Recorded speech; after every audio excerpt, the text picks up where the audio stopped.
Forever. Dog. Yes! Yes, yes, yes. Let's get right into it, shall we? On this week's episode of Movie Dawg, I am going to tell you why the Hollywood romantic comedy died in March of 2010. That's right. That's right. I have tracked it to a specific date, a specific event. This is big. This is historic. This is like the discovery of a subatomic particle. This is a real Higgs boson moment right here on Movie Dawg. They're gonna put up a statue of me out in front of the AMC City Walk after this episode is over, because I am going to tell you when the Hollywood romantic comedy died, why it died, and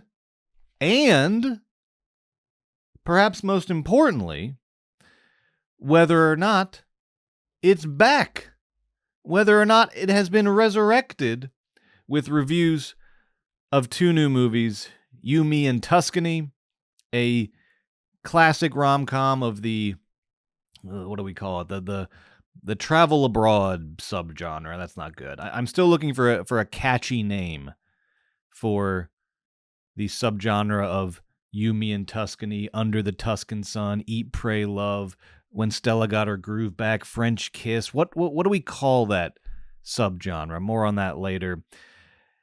I'll also be reviewing The Drama, an unconventional romantic comedy. Perhaps not a romantic comedy at all, but a movie that I think needs to be considered in the context of the romantic comedy tropes that it incorporates, if only to wipe its ass with.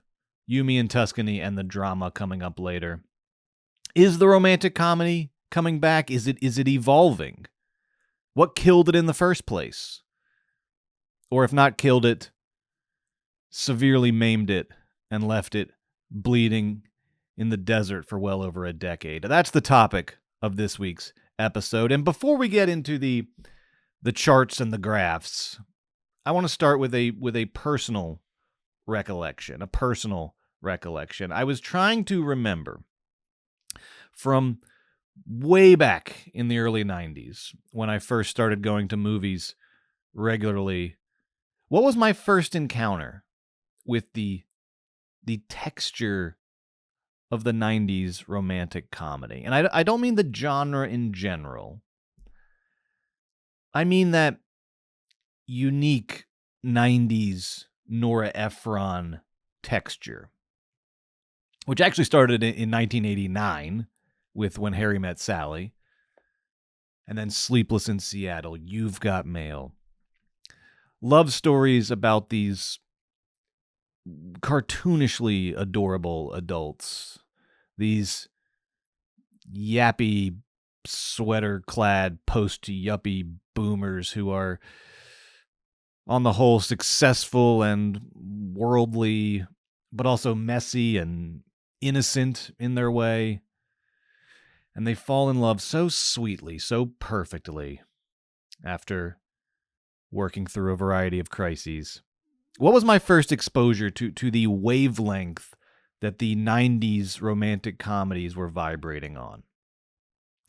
I can say that the first romantic comedy I saw in theaters was The Cutting Edge in 1992 with my mother, because I went back through a list of romantic comedies by year, and that was the first one that I remember seeing in theaters. I remember it distinctly. But in terms of texture, The Cutting Edge is, what would you call it? It's more of a YA romance, a YA sports romance, than a full-on 90s rom-com. It's about a figure skater and a hockey player that fall in love after teaming up as a figure skating duo and competing in the Olympics against the Russians. It stars Maura Kelly and D.B. Sweeney. And I do want to be clear here.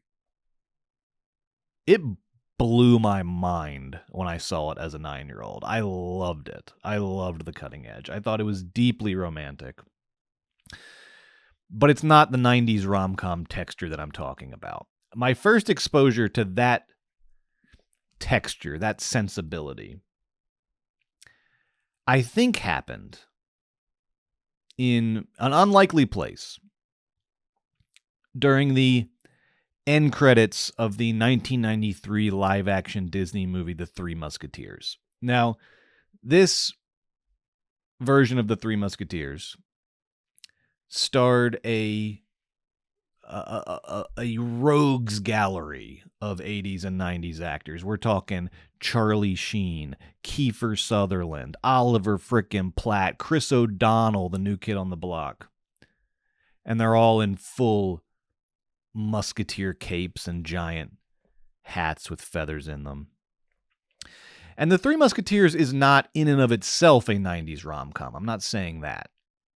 For one, it is way freakier than a 90s rom-com. Even though it's ostensibly a kid's movie, The Three Musketeers is freaky and sexually adventurous in a way that even as a 10-year-old, I could tell was making the parents of the church friend that I went with visibly and audibly uncomfortable. The cast is dripping sex. The Musketeers, who I listed, that's just the tip of the iceberg. You've also got Gabrielle Anwar, Rebecca De Mornay, Julie Delpy. That is crazy. That is a murderer's row. You've also got Michael Wincott, the bad guy from The Crow. This was a year or two before that. And he is decked out in this all-black buccaneer outfit. He's got an eye patch. And he's so pale and angular and goth. And then in the midst of all of this, when you're like, I can't take anymore, who shows up but Tim frickin' Curry as Cardinal Richelieu in full head-to-toe red, just a vision of decadence and perversion from the orgies in the Vatican era of the Catholic Church. This movie is wild. It is wild. And just to be sure, I rewatched it this week. It is wild. It's got some classic tavern scenes, the Musketeers hooking up in the tavern. There's a very kinky scene where Rebecca De Mornay she's found Chris O'Donnell passed out on the road to Calais, which is how you would get to England, over to Calais, across the channel. He's on the road to Calais on some sort of mission for the king. He's been riding all night on his horse and he passes out. He's so tired. She's a villain. She finds him on the road and takes him back to her chateau and basically tries to turn him into her little sex slave boy toy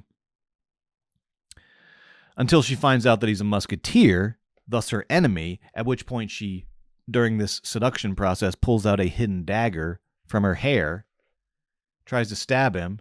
He blocks her, and then they're like rolling around on the bed and wrestling. He's got his shirt off. It's awesome. This movie's awesome.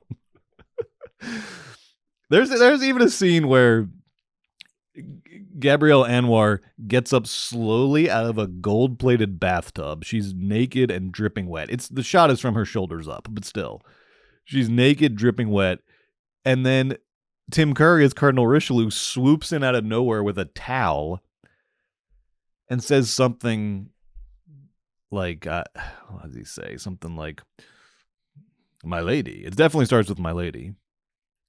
You should be careful who you let in your boudoir." Something like that. This movie is wild. It's wild. And I loved it as a 10-year-old. Much like The Cutting Edge blew my mind. I mean, every single movie I saw in a movie theater in the early 90s blew my mind. But this one in particular. I could tell, though, that it was making the adults, my chaperones, uncomfortable. I remember them shifting in their seats. I remember a couple harumps. The vibe was on a knife's edge of danger. But then, and this is the point I'm getting to, during the end credits, something happened that caused a different mood to spread across the theater. A mood that was somehow more powerful and more toothless than what preceded it, more powerful in its toothlessness.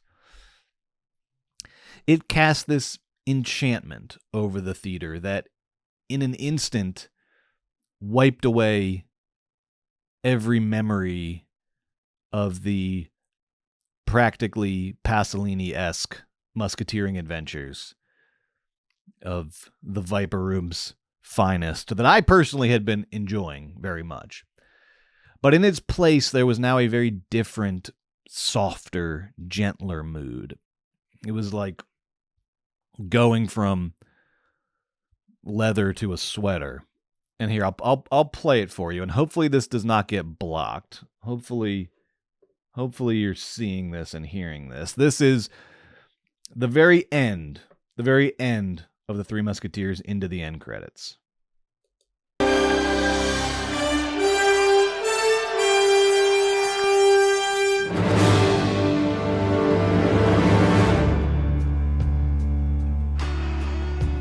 When it's love you give, I'll be a man of good faith. Okay, so just to describe it, whether or not this is coming through, when the Three Musketeers cuts to the end credits, it fades to black out of this aerial shot of the Musketeers riding out of town on horseback, and the score, as the movie's fading out, the score is this classic adventure rapscallion kind of score. But as the score fades out and the screen fades to black, and I don't think I've ever seen this before or since, the first credit that appears on screen is not written and directed by, it's not the unit production manager per DGA rules if you're starting with below the line credits. It's none of that. It's not anyone who even worked on or starred in the movie. The first credit you see is the name of a song, All for Love, plus the credits of the song. And this is not a song that had played in the movie previously. This is the end credits song. This is the classic end credits song. It's like when they play I Don't Want to Miss a Thing over the end credits of Armageddon. This is that. Except in Armageddon, the first credit you see is not I Don't Want to Miss a Thing, performed by Aerosmith, written by Diane Warren.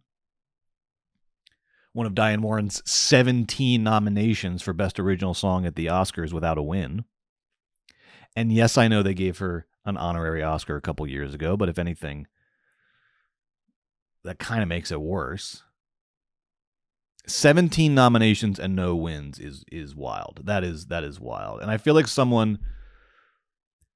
I just want to tell at this point, I just want to tell the Academy voters, I don't think y'all like Diane Warren. You just have some weird compulsion to nominate her, but I don't think you actually like her songs. If you did, at some point, just by probability alone, she would have won one of these things. If anything, it seems like an act of malice at this point, the way you continually dangle a competitive Oscar in front of her, only to snatch it away at the last second. Anyway, the point is, the end credits of Armageddon do not begin with song credits. They begin with the unit production manager credit, like a normal movie.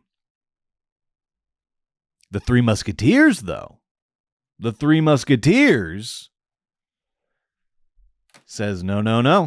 The first end credit that we're going with, as though the movie itself was the appetizer, and now we are finally getting to the main course.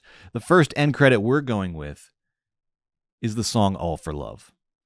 And as this credit rolls up the screen, you hear this little soft rock bass line fade in, Fade in immediately on top of the score, as though it can't wait for its turn in the spotlight. And then you hear the voice of Rod Stewart, followed immediately by the voice of Sting. And you're like, what the hell is going on here? The Three Musketeers hasn't been over for 2 seconds, and you're hitting me with a Rod Stewart Sting duet? Rod Stewart and Sting going line for line back and forth? What is going on here? And then you're putting the credit on the screen as though this is the show. This is what you're here for. But that's not even the full story. Three Musketeers says, hold on. This is not a duet. I need you to think bigger, young man. I need you to think bigger for once in your miserable life, because just one verse later, a third voice joins the gang. Who is it? Let's listen.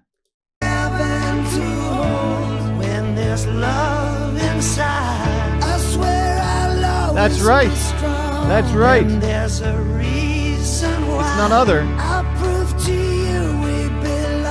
It's none other than the groover from Vancouver himself, Bryan Adams, who, I have to say, out-rasps Rod Stewart so hard it's shocking.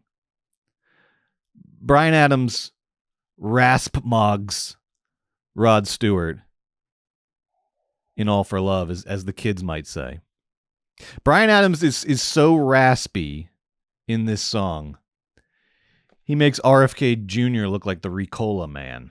So now we've got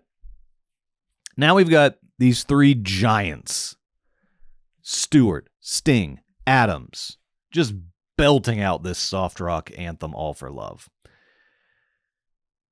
And the theater has fallen under its spell. I could tell that it was putting my friends' parents at ease.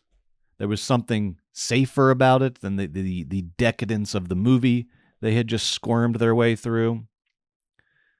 So much so that by the time the chorus hit, here, I'll play the chorus. The chorus is going to knock your frickin' socks off if you've never heard this song before. Let's hear the chorus. Let's make it all for one, all for love. Let the one you want be the one you want, the one you need. 'Cause when it's all for one, it's one for all.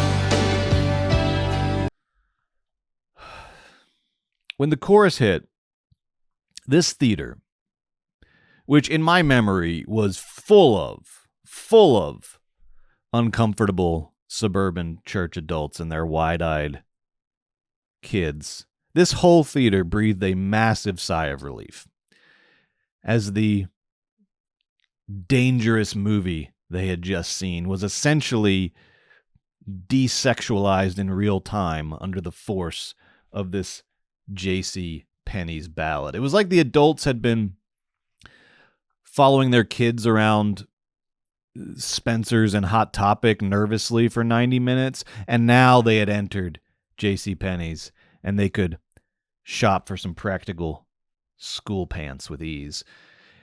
And I will say, it made the car ride home. I have to be appreciative of this, because it made the car ride home way more comfortable and chatty than it would have been otherwise. And I do remember when I got dropped off afterwards, my parents asking my friend's parents how the movie was, and the only thing that my friend's parents wanted to talk about was this end credits song with Rod Stewart, Sting, and Bryan Adams. All for Love was,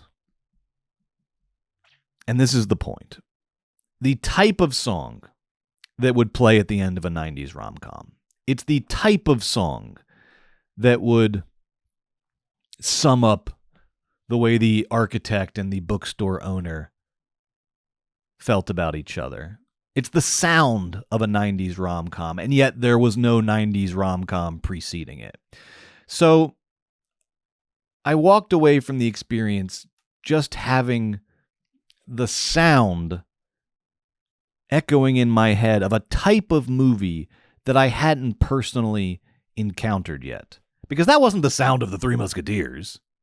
That was the sound of something else.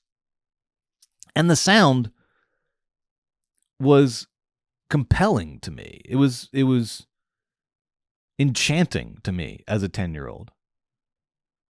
I became obsessed with this song, All for Love. I bought the CD single. I can still picture it in my mind. Those thin little jewel cases that CD singles would come in.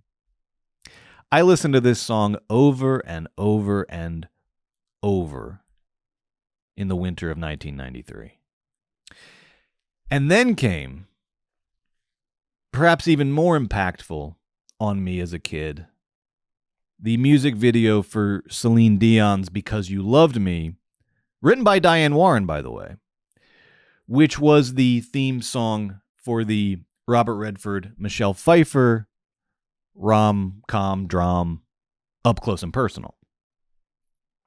And again, just to be clear, I still had not seen an actual 90s rom-com at this point. I'd seen The Cutting Edge, but I hadn't seen an actual 90s rom-com. But I was falling in love with this texture, this sensibility that was trickling down to me through end credit songs and soundtrack music videos and trailers. When I watched the Because You Loved Me music video, and there's no YouTube at this point, so I would just watch MTV and VH1 and cross my fingers, and they'd play it. I don't know if they ever played on MTV, but they definitely played on VH1, almost on repeat for a span of a couple weeks. This was a big music video. And it featured shots from the movie. It was one of those music videos with shots of the movie coming in and out. And there's shots of Robert Redford with like a hand on his hip going, huh, this lady's got something. Huh, she's not like the others. Huh. And then there's shots of Michelle Pfeiffer just kind of shaking her head and laughing and being like, I told you.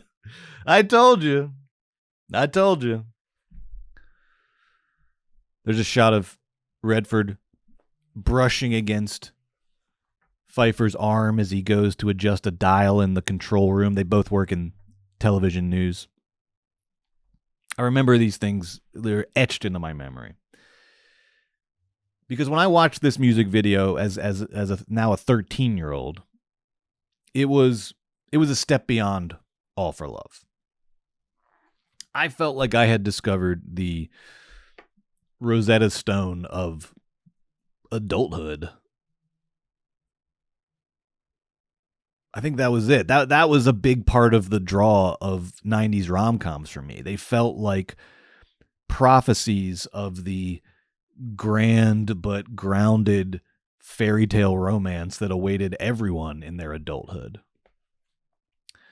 Working in a fast-paced office, wearing business casual clothes, falling in love gradually with either Michelle Pfeiffer or Robert Redford, laughing, crying, smiling at each other across crowded rooms. Whatever that drug was, I was addicted to it as a 13-year-old. I could have gone on frickin' Geraldo, Maury Povich. Today we're joined by kids who are addicted to rom-coms, despite the fact that they've never seen one. I had similar experiences watching the trailers for French Kiss, One Fine Day, George Clooney, and also Pfeiffer. Pfeiffer was crushing. The Truth About Cats and Dogs, a little bit of an indie twist, Reality Bites sort of version of a rom-com. Waiting to Exhale. Angela Bassett, and again, this is just from the trailer. Angela Bassett walking away from her cheating husband's BMW that she just set on fire, wearing that sort of black lace top and that flowing white silk nightgown. That was an important one. That was an important one for balance, because you don't get the fairy tale romance without torching a few BMWs. As good as it gets, you make me want to be a better man. It's terrible. Terrible impression. You make me want to be a better man.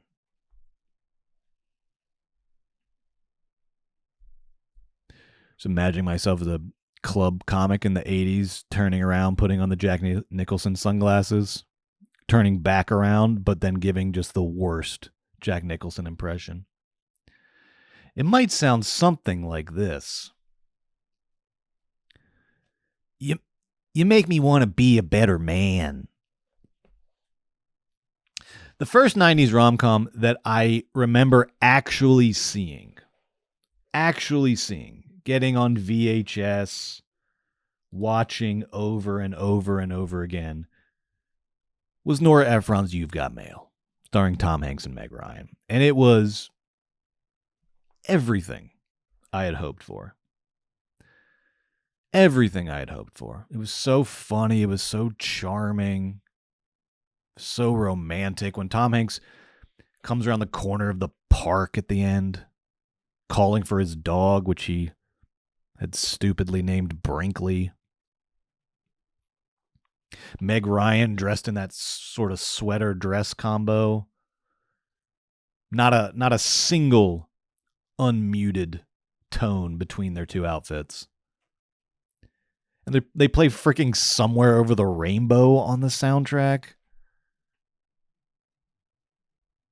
Those 90s rom-coms were not messing around. And Tom Hanks sort of shrugs. It's me. And Meg Ryan says, I wanted it to be you. Oh, did my little heart sing. Oh, did I love that.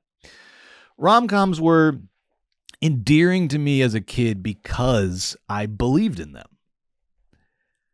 And they continue to be endearing to me as an adult because I don't believe in them.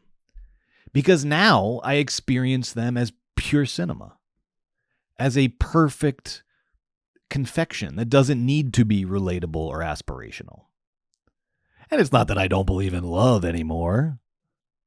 I just understand it to be richer and stranger than it plays out in a rom-com. But I don't love rom-coms any less. The rom-com, in my opinion, is one of the perfect movie genres. Alongside noir, western, kaiju, body horror, and nunsploitation. So why, in that case, why did the rom-com run out of gas in March 2010? I will tell you why, plus reviews of Yumi and Tuscany and the drama, and much more, after the theme song. The backbone of this country is the independent film critic. The power of movies must be protected. The best thing about movies is the feeling they give. It's a feeling I want to feel every day. Movie Dawg! Movie Dawg! Movie Dawg! Movie Dawg!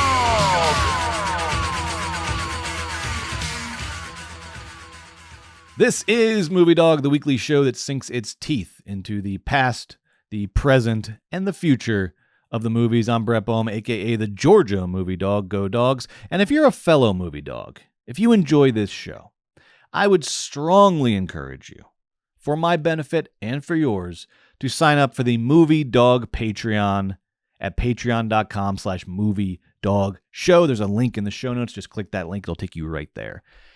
And there is no better time. There has never been a better time than now. Now is the time to sign up for the Patreon because a couple reasons. For one, the Philly Movie Freak and I are starting a brand new season of Weekend at Bergman's. That's right, our hit bonus show, that pits art house movies versus popcorn movies and forces us to be honest about which ones we like better. Weekend at Bergman's is back with a new season that is perfect for today's episode, a perfect complement to today's episode, all about the 90s. That's right, we're doing the 90s. We've got 2 episodes out already, 2 absolute bangers. Lane versus Heat, and The Celebration versus one of the best rom-coms of all time, 4 Weddings and a Funeral. With more on the way. We've got more on the way very soon. Close Up versus The Truman Show in 2 weeks. We got our first director ranking episode in 3 weeks, David Lynch. We're going to rank his 90s filmography, and the top-ranked movie will move on to the tournament. We're doing lots of fun stuff this season on Weekend at Bergman's, and you can only get it on the Patreon. And this week on the Patreon, we're taking a 1-week break from Weekend at Bergman's because I got to do a very important list, a very exciting list for me. Sometimes I do lists, top 10, top 5, whatever, best to worst, and it's more business than pleasure. Top 5 Robert Zemeckis movies comes to mind, not really my guy. An important list to do, but more business than pleasure. But then other times, oh baby, other times, it's like that LeBron meme. I can't believe this is my life! In the pool. This is one of those lists this week. I can't believe this is my life, because in honor of you, me, and Tuscany, I'm going to rank the top 5 movies in a very specific subgenre of rom-coms. I'm ranking movies where a female protagonist travels abroad, typically to escape her life, and finds her former life, and finds a new life, finds love, and rediscovers pleasure in Italy or France or Jamaica. I'm talking Eat, Pray, Love, Under the Tuscan Sun, How Stella Got Her Groove Back, French Kiss. But I still need a good name for this genre. So if you have any ideas at all, please let me know in the comments. What do we call this genre? What do we call it? Because this weekend, I'm picking the top 5. I've been binging these movies like crazy, having a blast. And I'm going to tell you what I think the top 5 movies in this genre are. But it needs a name. It needs a name. So let me know what you think.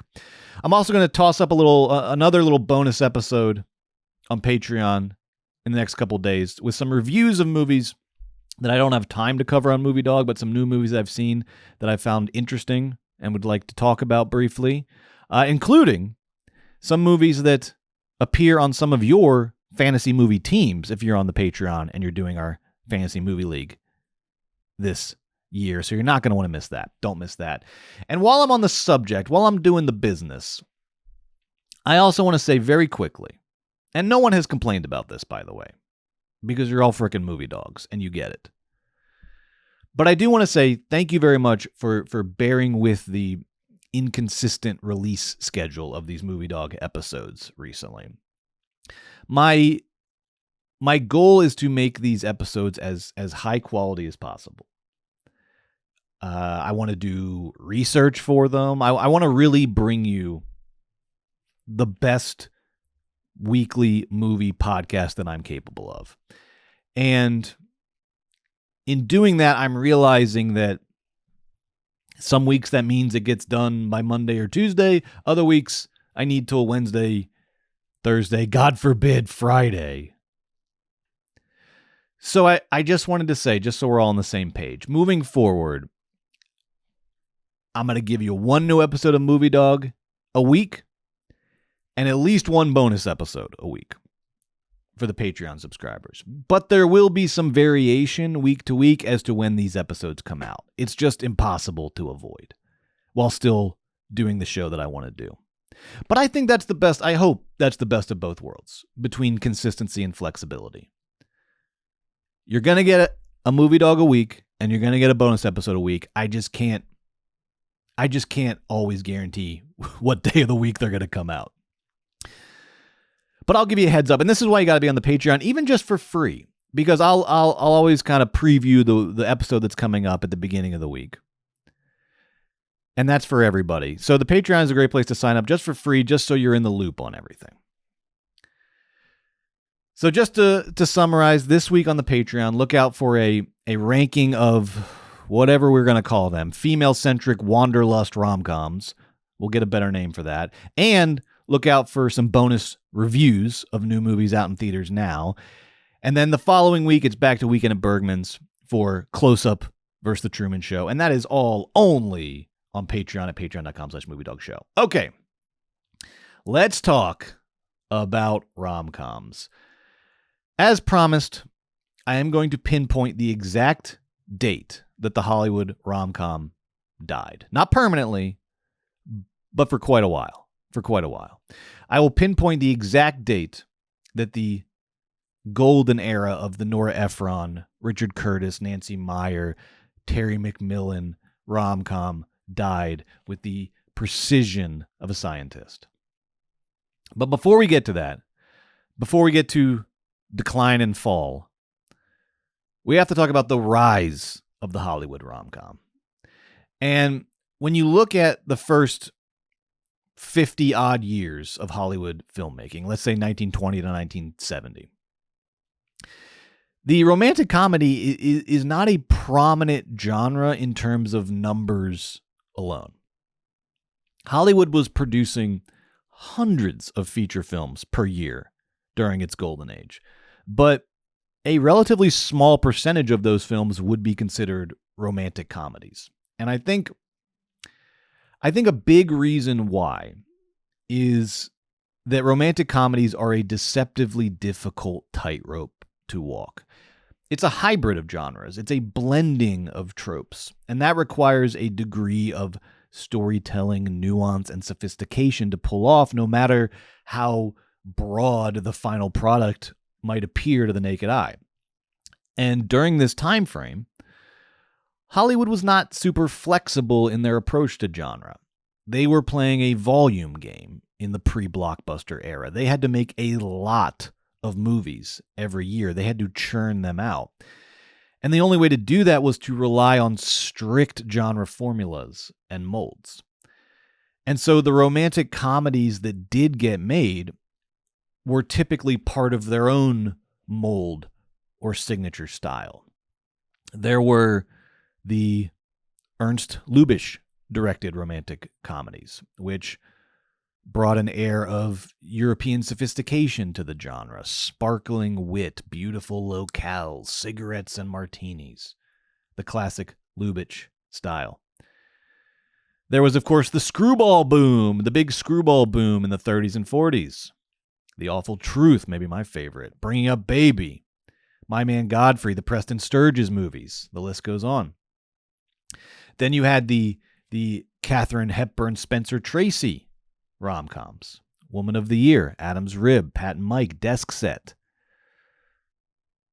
These are, when you look back, these are probably, the Hepburn Tracy movies are probably the clearest precedent for the 90s rom-coms, which are more like, the 90s rom-coms are more like the Spencer Tracy movies than the Hepburn Tracy movies than the screwball movies that preceded them. And there's also a direct connection, which is that Desk Set, one of the Hepburn Tracy movies, was written by Nora Ephron's parents, Phoebe and Henry Ephron, screenwriters of that era. Then in the 50s and 60s, even after the fall of the studio system, you still see basically the same thing. Rom-coms popping up in little groups around certain movie stars or directors. Doris Day and Rock Hudson in movies like Pillow Talk. Audrey Hepburn became a subgenre under her own. Roman Holiday, Sabrina, Breakfast at Tiffany's. Billy Wilder, the great Billy Wilder, the great director, of course, maybe the greatest romantic comedy director of all time. Started out as a writer on both screwball-y rom-coms like Ball of Fire and Lubitsch rom-coms, namely The Great Ninotchka, starring Greta Garbo. And then starting in the mid-50s, became the director of an incredible, one of the great string of rom-coms Sabrina with Audrey Hepburn, The 7-Year Itch, Some Like It Hot, The Apartment, Irma la Douce. But even though the quantity of rom-coms was low relative to other genres during this time frame, the quality, as you can tell, was supremely high. I mean, when you list out the top rom-coms pre-1970, The Philadelphia Story, The Apartment, Trouble in Paradise, My Man Godfrey, Ninotchka, Some Like It Hot, The Lady Eve. The list goes on. These are some of the great movies of that time frame, period. And so rom-coms made an outsized impact during Hollywood's first 50 years relative to their quantity, I think because the directors and stars that gravitated to them were some of the most accomplished studio system artists of their era. It was a genre whose subtle challenges attracted the best talent. And the results were pure cinema. Pure cinema. The 70s. The 70s were a fascinating time for rom-coms because at first glance, the bubbly, broad appeal of rom-coms doesn't seem like an ideal match for the new Hollywood era of boundary-pushing auteurs. It doesn't seem like new Hollywood with its lofty ambitions and its politics and its disregard for traditional values would have time for rom-coms. But oh baby, they had all the time in the world.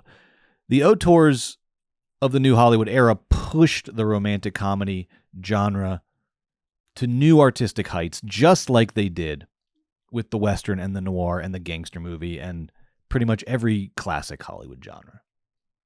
And really, it started at the end of the 60s with The Graduate in 1967. The Graduate, I don't need to tell you, was a brand new type of romantic comedy. It was hip, it was innovative, it was funny and smart in new ways, and it set the tone for the decade to come, the decade of Harold and Maude, The Owl and the Pussycat, Minnie and Moskovitz, Cassavetes rom-com, The Heartbreak Kid, and of course, we can't forget the creep. Don't forget Woody.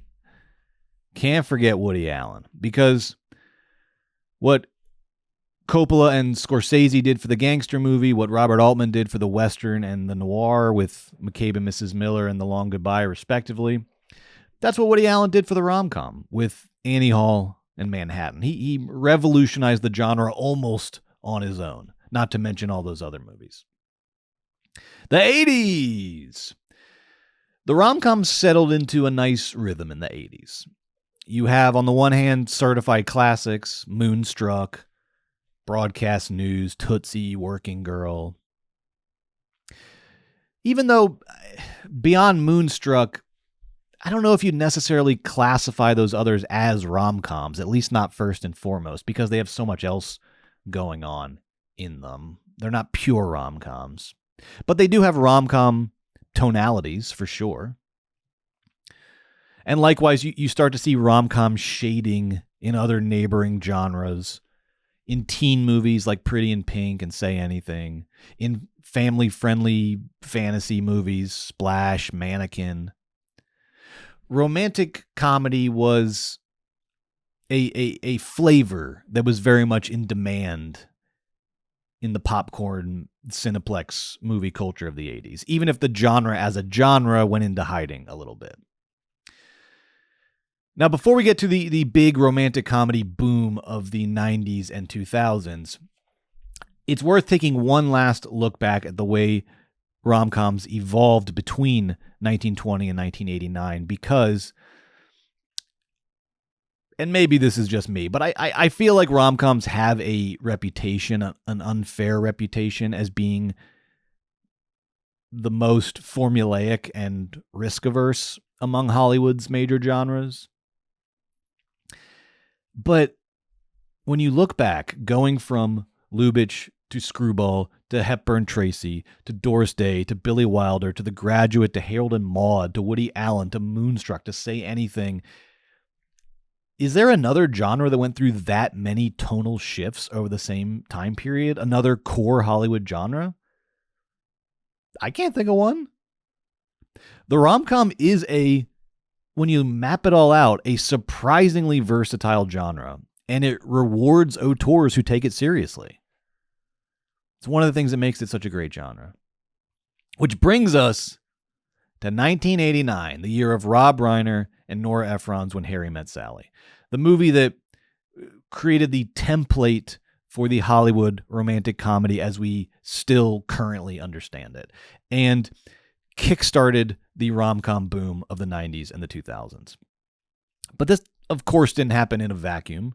Reiner and Ephron were consciously modeling their movie on the rhythms of Woody Allen movies and the rhythms of Billy Wilder movies. They were taking the best of the rom-coms that preceded them.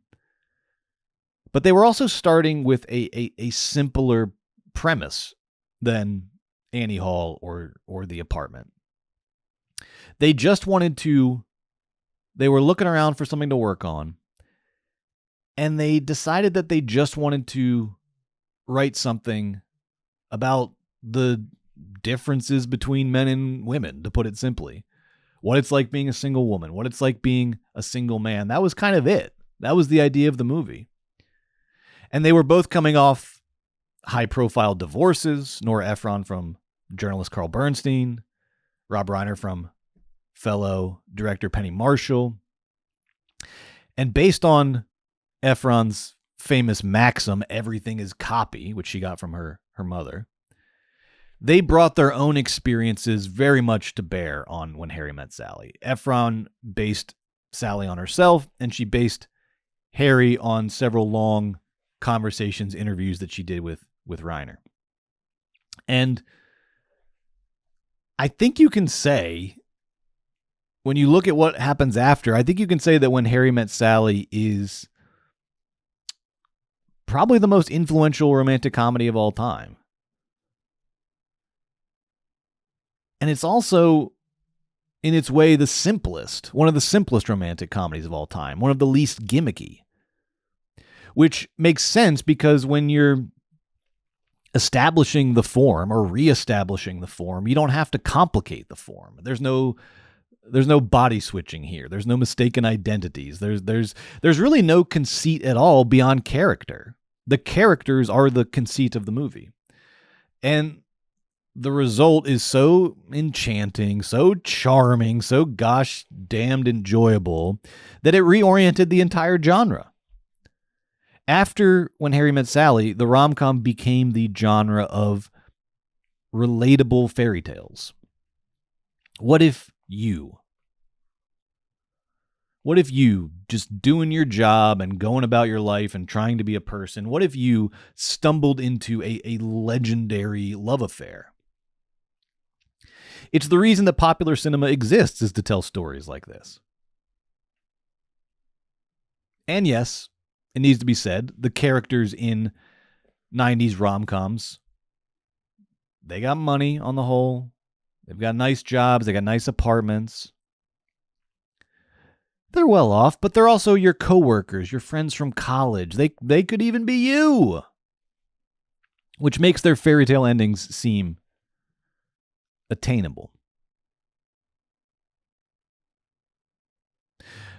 On the other hand, you could say that the quote-unquote everydayness of 90s rom-com characters that I'm referring to is ultimately a cinematic construct. And like any cinematic construct, it hides some dark connotations.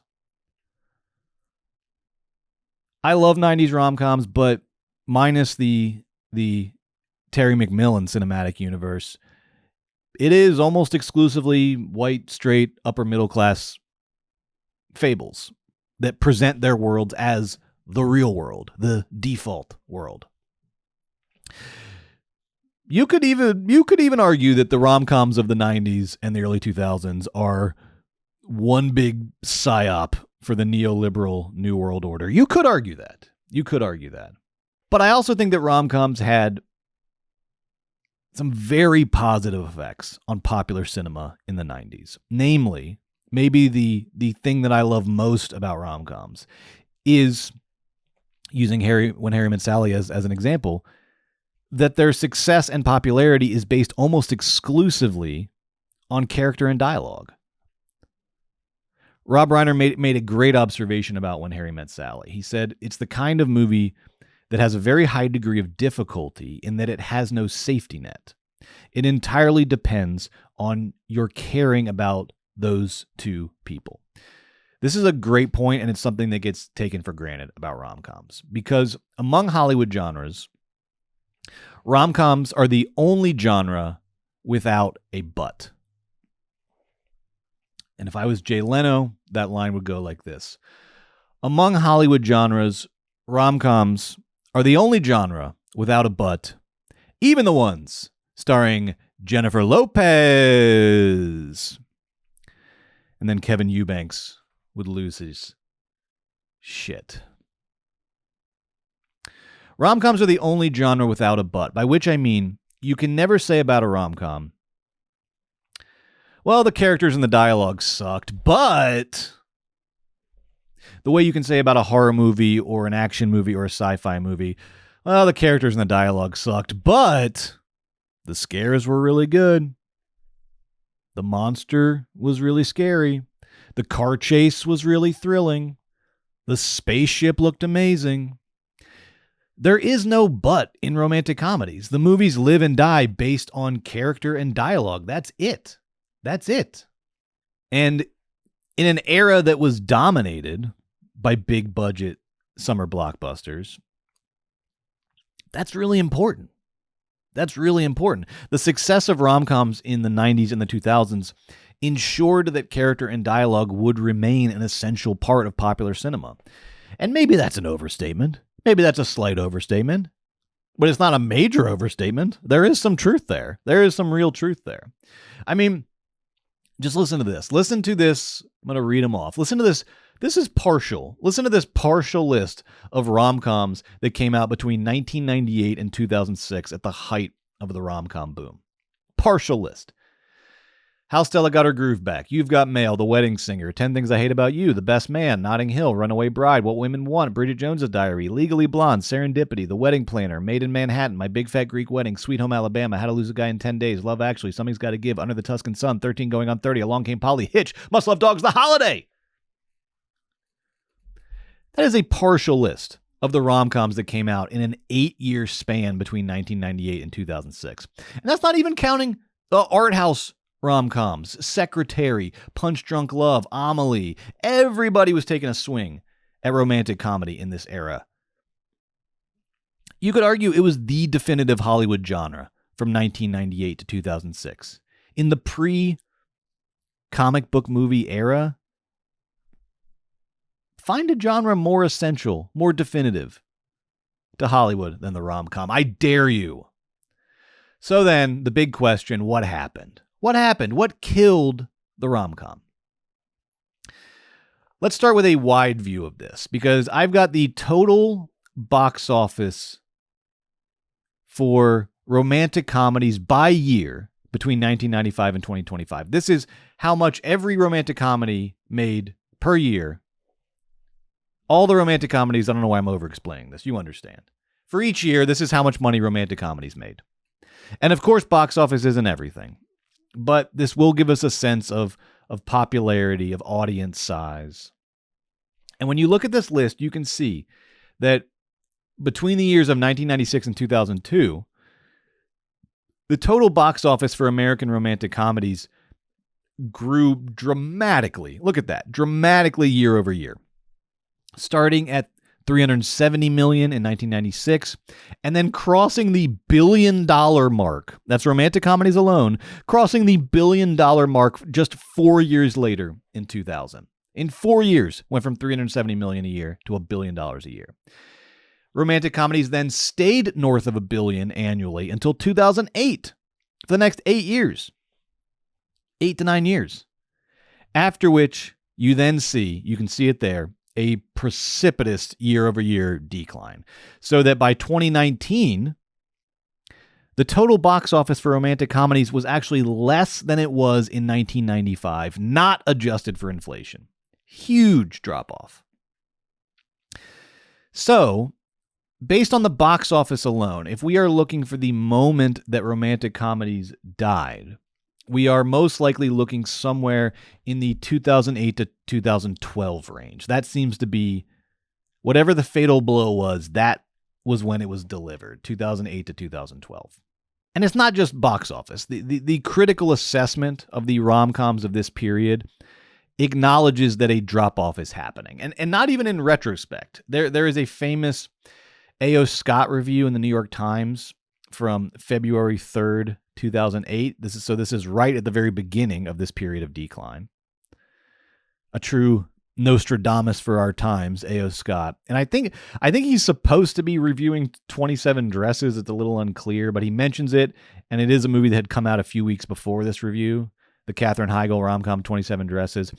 But mostly, he just delivers this blistering condemnation of the state of the romantic comedy, lambasting the genre, I have it here, for its descent into, quote, dispiriting, uninspired sameness.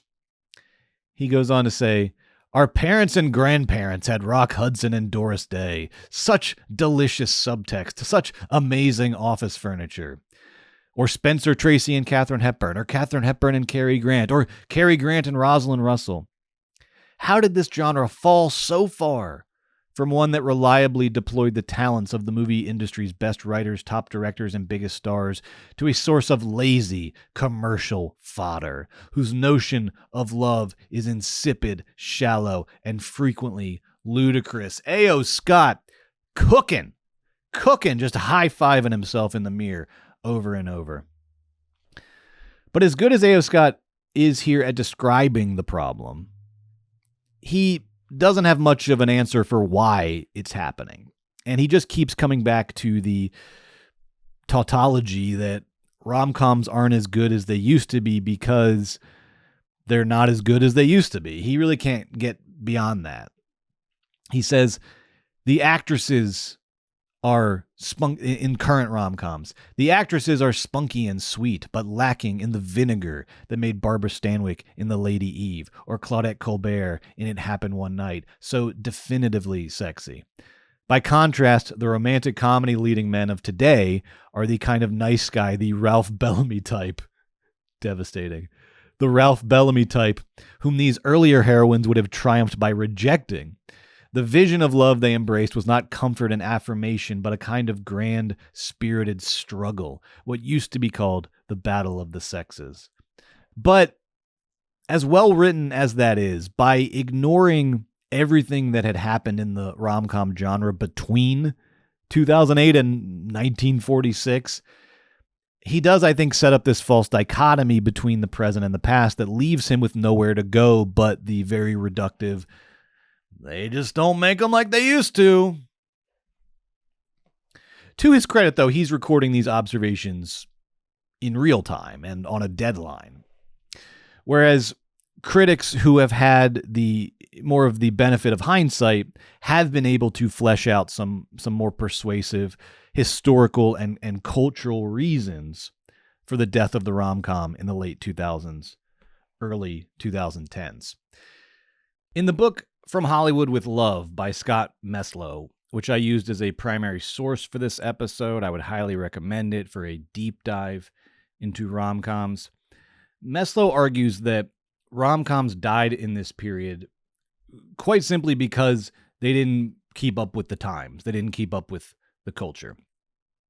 Online dating, the affordability crisis, Me Too, the decline in marriage rates. Rom-coms didn't keep up with the times, and as a result felt increasingly out of touch. Meslow also argues, and this is really interesting, he argues that the rom-coms of this period, despite having more sort of R-rated naughtiness on the surface, they were actually at heart more conservative and reflected a growing conservatism about relationships and sex that also made them feel increasingly out of date.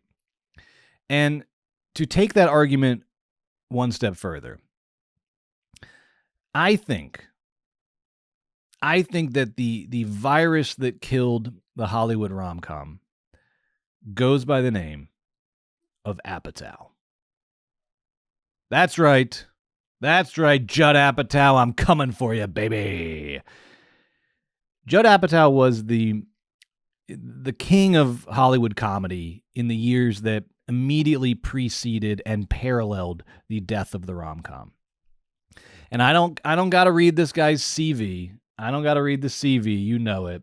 He had a hand in everything in those days, from writing and directing 40-Year-Old Virgin to producing Superbad, Forgetting Sarah Marshall, Pineapple Express. The list goes on and on and on.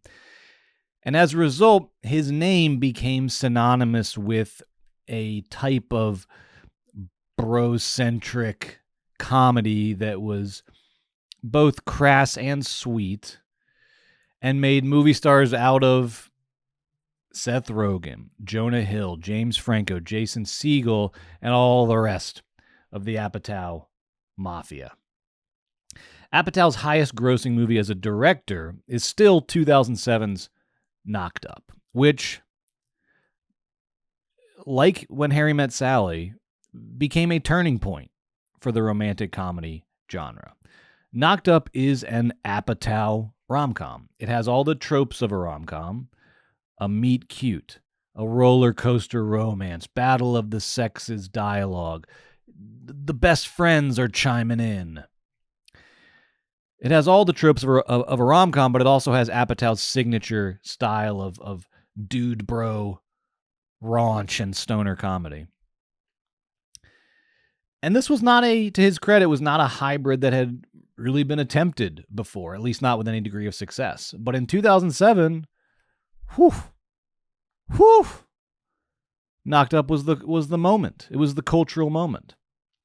And whenever there is a moment like this in Hollywood, you know what comes next: a ceaseless wave of imitators. Hollywood spent the next 5 years desperately trying to replicate the dude bro rom-com model of Knocked Up and 40-Year-Old Virgin. And not only was it one failure after another, it also, in my opinion, poisoned the genre. Poisoned the genre to death. And so I guess I could blame Knocked Up for the death of the rom-com, but I'm not going to do that. I mean, even it's not my favorite movie, but it's obviously not a bad movie. And it's not Apatow's fault that it was so successful, inspired half a decade of knockoffs. So instead, I'm going to find one of the knockoffs to blame. And there's a lot to choose from. There are a lot to choose from. Good Luck Chuck with Dane Cook. Remember that one? My Best Friend's Girl, also with Dane Cook. I mean, the fact that they were trying to turn Dane Cook into a rom-com leading man is kind of the whole problem in a nutshell. But let's keep going. Let's keep going. Zack and Miri Make a Porno. What Happens in Vegas with Ashton Kutcher and Brittany Murphy. He's Just Not That Into You. Friends with Benefits with Justin Timberlake and Mila Kunis. I'm just listing unlikable guys at this point. But you're off the hook too, JT, because the movie that I'm going to blame for the death of the rom-com is a movie that came out on March 12th, 2010. Here it is, the promised date, the date that the Hollywood rom-com died, March 12th, 2010, when a movie premiered called She's Out of My League. She's Out of My League. We've covered it on Weekend at Bergman's. You remember She's Out of My League. And look, I don't take any pleasure in associating Jay Baruchel, who stars in this movie, with the death of a movie genre. I like Jay Baruchel. I think he's interesting. I think he's great in Blackberry. He was clearly, openly, never super comfortable being part of the Apatow Mafia, which I consider a virtue. But unfortunately, this movie, She's Out of My League, epitomizes the virus that infected romantic comedies in the late 2000s and early 2010s, effectively killing the genre for a decade. Explain yourself. I think a lot of people like this movie, actually. I remember when we did In the Mood for Love versus She's Out of My League on Weekend at Bergman's, which was obviously just a complete beatdown. I remember people coming to the defense of She's Out of My League. I like that movie. I like that movie. So then explain yourself, you grump. Why did She's Out of My League kill the romantic comedy? This glorious, long-standing Hollywood genre. Well, I want to start with the term, which we haven't discussed yet, the term chick flick. The term chick flick had been floating around in the ether since the late 80s as shorthand for usually for romantic comedies. I guess also romantic dramas, but mostly for romantic comedies. Apparently the first time it got used in its current iteration, it was also, I will say, you'll find uses of it in the 70s for sexploitation films, for like Russ Meyer films, which is very funny. But in its current iteration, the first usage was apparently in regards to Steel Magnolias in 1989. And it just meant that the movie had a predominantly female cast and a largely female audience. Chick flick.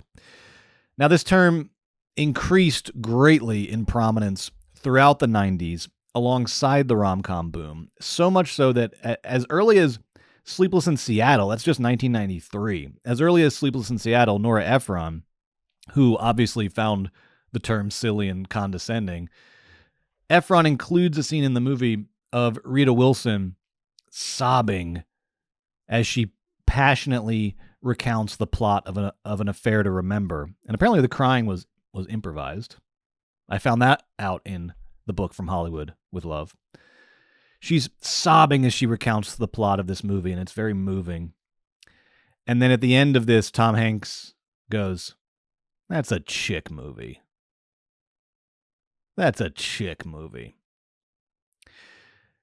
And then he goes on to admit that he cries at The Dirty Dozen. The movie The Dirty Dozen makes him cry. And that scene is a great deconstruction of the term chick flick, because everybody has movies that they respond to emotionally, that they cry at, whether it's An Affair to Remember or The Dirty Dozen. So what is the need for a special term when it's women who are responding emotionally to the movie? Why do we need to compartmentalize a genre as disposable, which is what that term does? Oh, it's just a chick flick. That movie's for chicks. Why do we need to do that the second the audience demographics aren't male dominated? It's fucking stupid.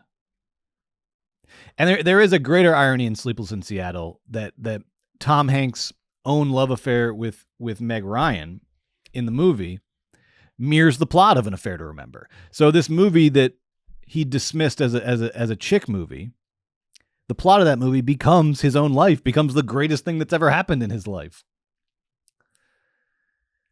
But as annoying as the term chick flick is, it was never really a problem during the rom-com boom. No, Hollywood they weren't rejecting movies or not greenlighting movies because they were chick flicks. Quite the opposite. I showed you the box office numbers. So-called chick flicks were big business from 1995 to 2008. They had low budgets. They made lots of money. They had a reliable audience that, yes, was predominantly female. So there's the term would get used with a little bit of derision, a little bit of condescension, but it wasn't standing in the way. It wasn't a problem. It wasn't standing in the way of rom-coms getting made. But what happened in the aftermath of the Apatow moment was that Hollywood created a problem where no problem existed, like they like to do. Because in this era when Superbad and Knocked Up and later The Hangover are making tons of money, and comic book movies are starting to take off in a really, really big way, Hollywood became obsessed with catering everything to the dudes. Everything, even including romantic comedies. And that's when the term chick flick went from condescending but innocuous to a movie industry flashpoint. Hollywood's own version of Gamergate, to be honest. Here, just look at this graph that I took from PhraseFinder, the website PhraseFinder, and it shows the frequency by which the term chick flick was used in printed media year by year in the 2000s and 2010s. How much was this term getting used? And you'll notice that between the years of 2009 and 2014, the term chick flick sees an exponential surge in usage until hitting an all-time high in 2014. Everyone was talking about chick flicks and using the term chick flick in this time period. Now, why is this strange? Why is this interesting? Because this was the era of bro domination of the cinema. The term increased in usage not because there were a lot of chick flicks, but because so many marketing teams were making it clear that their movies were not chick flicks. In the book From Hollywood with Love, which again, I highly recommend, Scott Meslow brings up one particularly odious example of this, also kind of funny. It's a 2009 promotional video for the movie He's Just Not That Into You. And it's called 10 Chick Flick Cliches That Are Not in This Movie. And this movie is ostensibly a rom-com, by the way. But it's not a chick flick. And this promotional video features Justin Long, Kevin Connolly, and the maestro himself, baby, Bradley Cooper. I'm going to play this here, and once again, hopefully this doesn't get blocked. And we're all in the movie He's Just Not That Into You. No, hold the phone. I know what you guys out there are thinking. You're all thinking to yourselves, oh, fantastic, great, another chick flick. This is just what I need. I just started dating this girl. She's going to drag me to go see it. This sucks. Okay, first of all, why are you so angry? It's just a movie. And second of all, you got nothing to worry about. You're safe seeing this film. We're here to tell you might even enjoy it. Because He's Just Not That Into You, it is not your typical chick flick. Bros, we got you. This ain't no chick flick. You think we be in a chick flick? No way, bro. Hollywood's capacity for unforced errors is astonishing. It's astonishing. The way the industry just shoots itself in the foot out of some needless panic. Don't worry, this isn't a chick flick, that wildly popular and lucrative movie genre. Don't worry. The Hollywood romantic comedy died in the era of Apatow knockoffs because it lost confidence in itself and started a pointless fight with a straw man of its own creation. This isn't a chick flick. This one's for the bros. Great. Now nobody's going to see it. And in my opinion, no movie better exemplifies this pointless self-destruction of the genre than She's Out of My League, starring Jay Baruchel, Alice Eve, T.J. Miller, Kristen Ritter, and others. If you haven't seen it, it's a rom-com about a lovable everyman played by Jay Baruchel and the gorgeous woman that falls in love with him, Alice Eve. And the big crisis of the movie is, to quote the poster, how can a 10 go for a 5? This poster is also just a blatant ripoff of Knocked Up. This movie is directed by Jim Field Smith and written by Sean Anders and John Morris. And here's the thing. I will say, from the ones that I've seen, She's Out of My League is not the worst of the Apatow-inspired rom-coms. That's not what I'm saying. It's better than the Dane Cook movies. It's better than Friends with Benefits. It's definitely not the worst. It has a couple moments that made me laugh. But out of all the rom-coms of this era, it's the one that most makes me say while I'm watching it,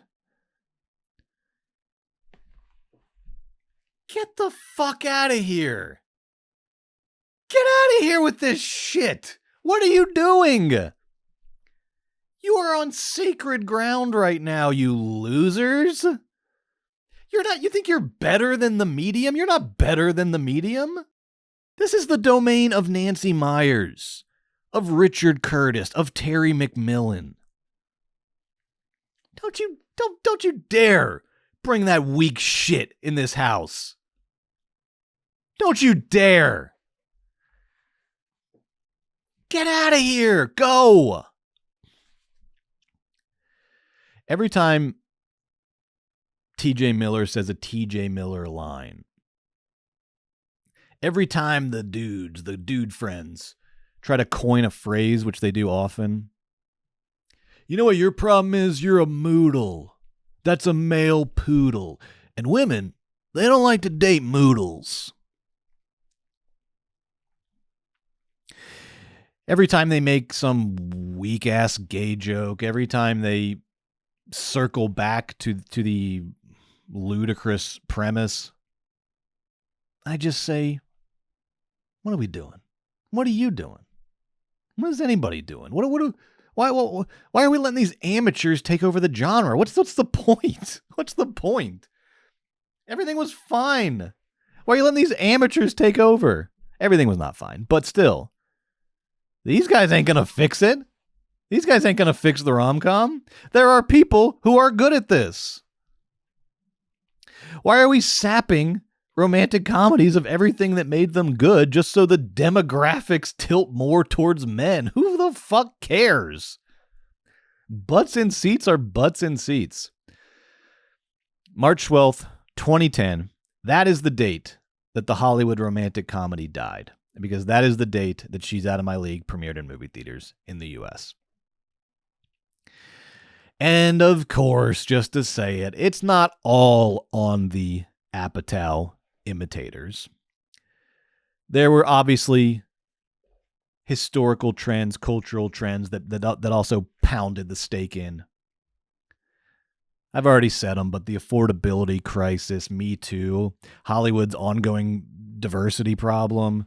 As the 2010s progressed, it just became less and less enjoyable to kick back and watch affluent white people fall in love in luxury apartments. It just was not as much fun as the years progressed. And so maybe the genre needed to die in order to be reborn. Maybe this is just all part of the life cycle. Which brings us to now. Where do we stand now? The RomCom definitely seems to be in the midst of some kind of resurgence, as does the romantic drama, courtesy of Colleen Hoover adaptations, which have done very well. And the same goes for just comedy in general, as the old box office stalwarts of the 2010s, the comic book movies, the franchise movies, start to run out of gas, start to falter. Now, finally, lanes are being opened up again for the return of lower budget genres, comedy, rom-com, romantic drama. And part of the resurgence of the rom-com has also been a long overdue recalibration to the realities of life and love in the 21st century. Last year's The Materialists was a great example of this. Director Celine Song's stylish rom-com that engaged, I think, pretty savvily with the affordability crisis while also giving us all of the sparkling pleasures of the genre at the same time. Anora's a rom-com. Honora is actually the first rom-com to win Best Picture since, I guess you could say Shakespeare in Love, 98, but really, pure rom-coms, really, we're talking Annie Hall, 77, The Apartment in 1960. It's been a while. It's a very rare occurrence that a romantic comedy wins Best Picture, and it happened 2 years ago. We got a new Bridget Jones movie last year, and it was good. I liked it. Bridget Jones Mad About the Boy, which made $140 million internationally on a $50 million budget. Pretty good. But for some unknown reason, I know the reason, stupidity, it did not get a U.S. theatrical release and went straight to Peacock. That's money on the table. That's a lot of money on the table right there. But Hollywood is learning. The rom-com is on the way back, which brings us to the new releases, You, Me, and Tuscany, and the Drama. Let's start with the more conventional rom-com of the two, You, Me, and Tuscany, directed by Kat Coiro, who previously directed the rom-com Marry Me with J-Lo and Owen Wilson. I think that was straight to streaming, wasn't it? I think that was straight to streaming. This movie was written by Ryan Engel. It was distributed by Universal, and it's been out for one full week, and in its first week, it grossed $10.5 million worldwide on an $18 million budget. Not great, but not bad. Not bad, considering the budget. This film stars Halle Bailey and Regé-Jean Page, plus a very fun supporting cast. Very fun supporting cast. It takes place in Italy, as the title suggests, and tells the story of a young cook who squats in an unoccupied Tuscan villa. Might be the first time the verb squat was ever used in a rom-com log line. And that villa is owned by a man she barely knows. She met at a bar back in New York City. And the movie's all about the hijinks that ensue and what happens when she meets the owner of the villa's very sexy brother, who, of course, is her true love.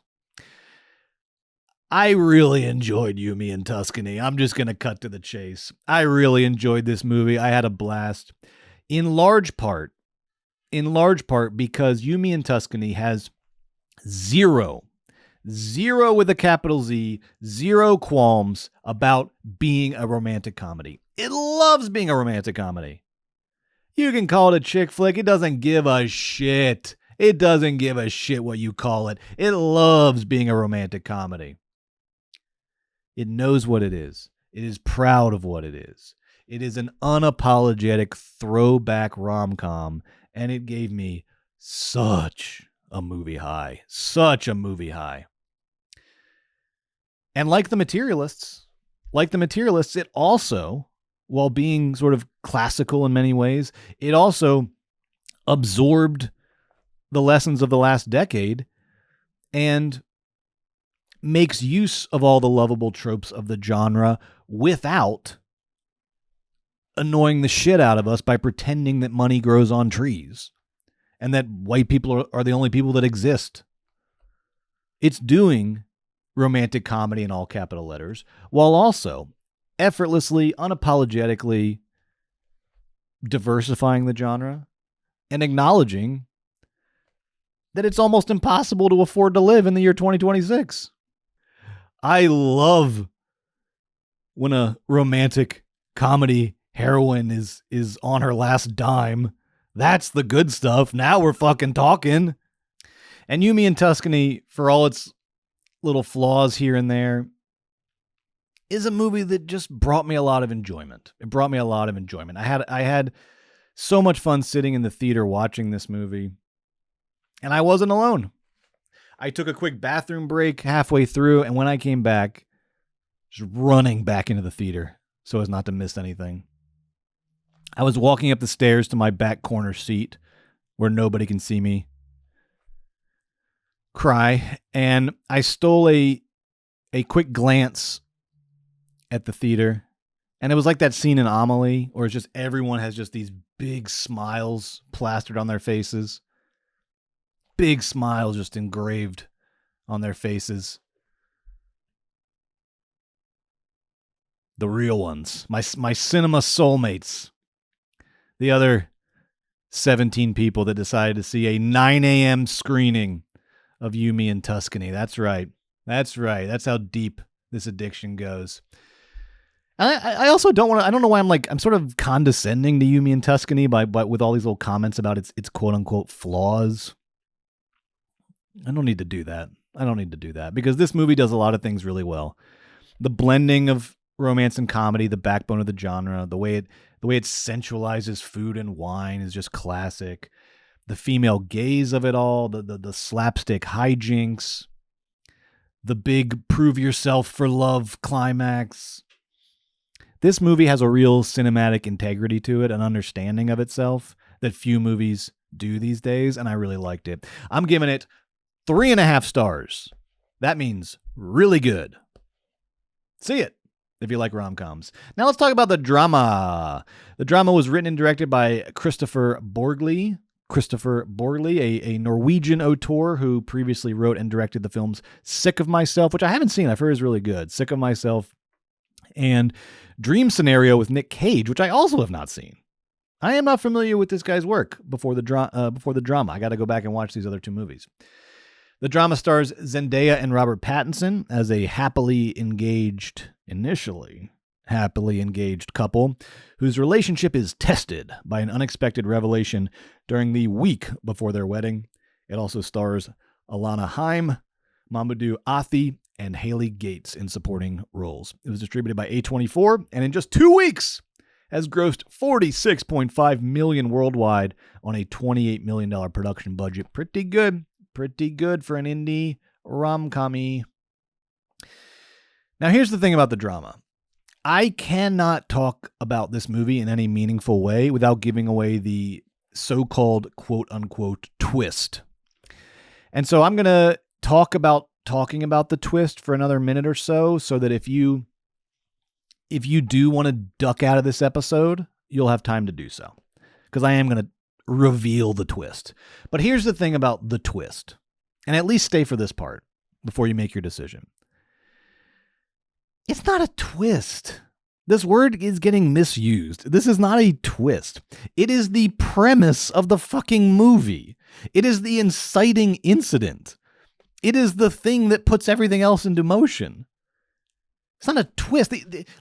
Only to the extent that the inciting incident is always a twist. Because as you know, if you've read your screenplay handbooks, the inciting incident is what breaks the status quo and puts you into a new world. The inciting incident is always a twist of some kind. And this one maybe is a little more twisty than usual, but it's not a twist. It's the premise of the movie. And I think it was sold as a twist and kind of fabricated as a twist online because A24 is smart and they use every tool in the toolbox to put butts in seats for their indie movies. And I respect that. But it's not a twist. It's the premise of the movie. And the premise is, if you haven't ducked out by now, you're on board and you're going to hear it. The premise is Zendaya and Robert Pattinson are so in love and they're so hip. They're hip little soulmates and they're planning their wedding and it's all going swimmingly. And the movie is checking every box on the RomCom checklist. Meet cute. It's a little awkward, but it's their meet cute. Walking the sidewalks of the city. There's apartment couch sex. Everything is going great. And then one night, when they're trying out a tasting menu for their wedding, they get drunk with their two friends, one of whom is I think it's actually best man and maid of honor. But they get drunk with best man, maid of honor, Mamoudou Athie and Alana Haim. And they play this game of, what's the worst thing you've ever done? What's the worst thing you've ever done? And they're all telling it. And then when it's Zendaya's turn, she's like, oh, I don't want to play this game. They're like, come on. She's like, okay. And then Zendaya reveals that when she was in high school, she planned a school shooting, but then never went through with it. She kind of mapped it out in her head, and I think her dad had a gun. She sort of planned it out, but she never went through with it. And the rest of the movie is essentially about the fallout from this plot point.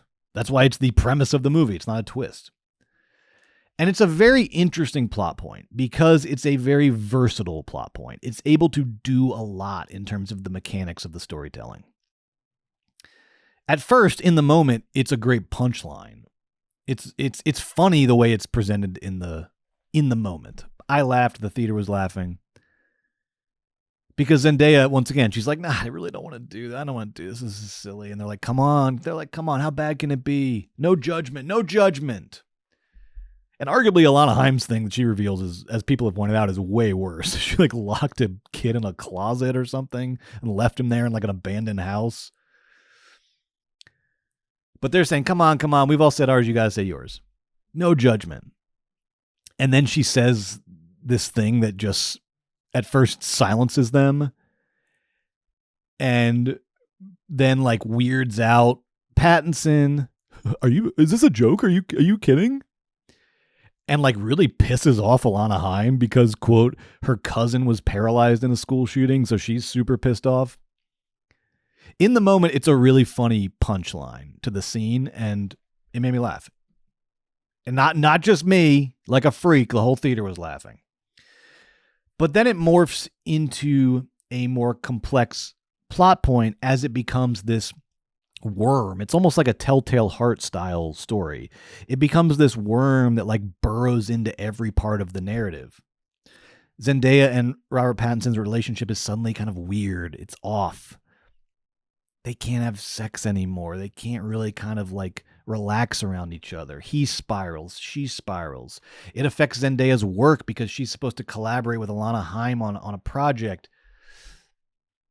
And then she recommends that Alana get taken off the project because, to be fair, Alana Haim now openly despises her and is like rooting for her downfall. So it's fair. And it also continues throughout this to provide a lot of great dark comedy. There are these really funny, well done flashbacks of teenage Zendaya planning the school shooting. And they're presented as dark comedy because, you know, again, like you don't get the sense that she's not like in her car outside the school with tactical gear on. She's just sort of doing it in her bedroom. This all just seems like a honestly relatable, the way they present it seems like a very relatable response to being bullied in high school. Because she'll record these videos into her webcam where she's like, Tiffany, you're first. I'm shooting you first, Tiffany. But she also like doesn't know how to use the gun, and it's all presented with a sort of darkly comic touch. And the comedy sort of sustains even as it gets more dramatic around it with the relationship and the falling apart of the relationship. It's really nice. It's a very versatile plot point. Because the characters, and this is the interesting part, the other characters in the movie, namely Robert Pattinson, are deeply disturbed by this revelation. Deeply. Even as the audience is kind of laughing at it, Robert Pattinson is getting really fucked up about it. And then in turn, Zendaya is getting real fucked up because now she's feeling the humiliation and shame and also anger because she doesn't think she should be treated this way about something that didn't actually even happen way back in high school. And overall, I was impressed with how intricately constructed the drama is and how it is able to take this plot point from a punchline and then weave it through the various dynamics of the movie in this interesting way that culminates in a big, disastrous wedding. I really liked the movie on the level of narrative intricacy and on the level of the performances.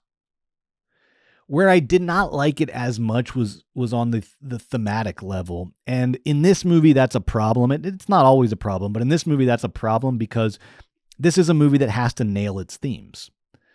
But unfortunately, it kind of gets stuck in the middle and doesn't really know what it wants to do ultimately.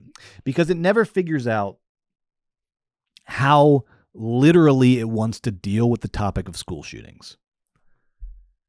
Because at first, it could have just been a throwaway punchline, but it becomes the backbone of the entire movie. And so sometimes it'll feel like the movie is literally about school shootings, and then other times it'll seem more figurative. As central as it is, it never really finds its like true purpose in the story. It functions well, it facilitates well, but it never finds this like big payoff or purpose. And one big missed opportunity is that I was increasingly confused as the movie went on. I was increasingly confused, but also intrigued by just how disturbed Robert Pattinson and Alana Haim are by this revelation. Because it's the kind of movie where you're constantly putting yourself in the character's shoes. And in your head, you're like, how would I react in this situation? What would I do? It's one of those movies. And afterwards, I went and saw it with my wife. And afterwards, we were talking about it. And we were both like, I honestly don't think this would be a problem for me. I mean, it would be shocking if your soon-to-be spouse told you that they planned a school shooting that they didn't go through. But then you hear them out and you hear them talk about it, and I mean, you didn't do it. And yeah, high school's fucked up, and you know, it would be shocking, but I just don't think it would be the sort of telltale heart level fixation that it becomes for Robert Pattinson and Alana Haim. Particularly since Zendaya had not, from what we can tell, had not shown any proclivities for violence in the relationship or in her behavior or in her life as an adult. But of course, that's not a movie. Not getting shocked by something is not a movie. So there is something interesting here. There's something very interesting around why Robert Pattinson can't get over this. Why Alana Haim is so mad about it. But the movie doesn't dig deep enough into the why of their emotional and psychological responses. And if anything, it sort of takes the responses for granted as reasonable responses, which I just don't think that they are. And to me, this was a big, big missed opportunity because I think there was a lot there to dig into. A lot to dig into around race and class and gender. I mean, Alana Haim in particular is doing some real Karen shit around this whole thing. There's even talk at one point about like calling the police on Zendaya now in the present day. I don't know what she would be arrested for, but there's even talk about like, should we call the police? Should we report this? And so they're tiptoeing around these really interesting issues that have to do with the why, but they never dig deeper into the why of Robert Pattinson and Alana Haim's disgust. It's like a thing that should have been the point of the movie, and it just wasn't. It just wasn't. On the other hand, the movie could have also gone the other way, which is that the school shooting plot point could have just transitioned into an analogy. And because it is a perfect analogy for how one little thread can get pulled in a relationship and then unravel the entire thing. But it would have needed to commit more to it as an analogy, not as a literal theme.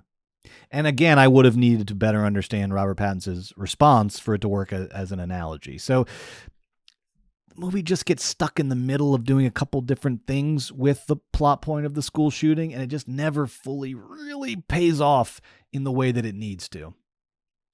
But despite that, I did think the drama was good. It did a lot of things well. Pattinson in particular adds another character to his cast of characters, another finely tuned but singular performance in his filmography. Really nice performance from Pattinson. Zendaya is great. Zendaya is really, really good in this. Alana Haim, I know Licorice Pizza. I think this might be Alana Haim's best performance. I really like her as a villain. I really like her as the villain of the story. She was really good at that. So some great performances. This movie does a lot of things well. I'm giving it 3 stars. I thought it was good. Check it out. The drama. Everybody's talking about it. Have your own opinion. And I know it's like divisive, but once again, I find so often with these divisive movies that I just sort of fall in the middle because I see both sides. I see why some people are having a problem with it. And I see why other people really like it. And for me, those things even out and give us a 3-star movie. I thought it was good. And overall, it was a good week at the movies. I am so happy. I am so happy that the RomCom is not just coming back. I am so happy that the RomCom has thoroughly and completely washed itself of the Apatow stink and has given up all that unnecessary hand-wringing about chick flicks and is back to just doing what it does best, but with an updated sensibility. Both of these movies together represent a really good sign for the resurgence of the RomCom. And now all we need is our new Efron, our new Billy Wilder, our new, dare I say it, Lubitsch. The Philly movie freak would say never. There was only one. There will only ever be one. We need our new rom-com auteur. Who's it going to be? Celine? Celine Song? Could be you. Could be you. We'll have to wait and see. Thank you. Thank you very much for joining me for another episode of Movie Dawg. I'll be back next week, sometime next week, with an episode about, I don't know yet. I don't know. I'm watching 2 movies this weekend that I've been eagerly anticipating for a while. David Lowery's Mother Mary, which was, I think, supposed to come out last year, maybe even the year before. That thing's been on the docket for a while, been on the shelf for a while. Can't wait to see it. Finally going to see it with Anne Hathaway and Michaela Cole. And then Lee Cronin's The Mummy. I don't know why we're calling it Lee Cronin's The Mummy. I don't think he's earned that yet, but that's what they're calling it, Lee Cronin's The Mummy. What is this thing going to be? What is this thing going to be? Trailer looks very creepy, very scary, but it also has some stupid lines in it. You telling me my daughter was in a 3,000-year-old sarcophagus? What's it going to be? What's it going to be? Come back next week to find out. Bye. Also, bonus content on Patreon. Don't miss it. Bye.